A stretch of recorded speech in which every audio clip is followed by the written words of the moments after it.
സഹോദരരെ നമസ്കാരം. FIFA world cup 2026 match 29 D ഗ്രൂപ്പിൽ USA വേഴ്സസ് ഓസ്ട്രേലിയ മാച്ച് ഒരു മണിക്കൂറിനകത്ത് സ്റ്റാർട്ട് ചെയ്യാൻ പോവുകയാണ്.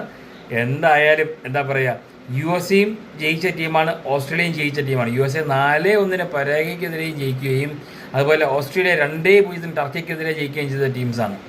എന്തായാലും രണ്ടുപേർക്ക് 3 പോയിന്റുകളുണ്ട്. ഇന്ന് ആര് ജയിച്ചാലും അതിലൊരാൾ റൗണ്ട് ഓഫ് 32 പോകും.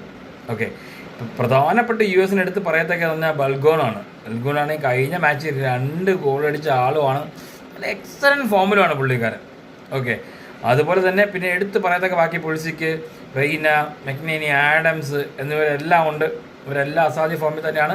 പൊച്ചറ്റീനിയുടെ ടാക്ടിക്സ് മിക്കവാറും 4-3-3 എന്ന ഫോർമേഷൻ തന്നെ ആയിരിക്കും പോണത്, അല്ലെങ്കിൽ 4-2-3-1 പോവാം.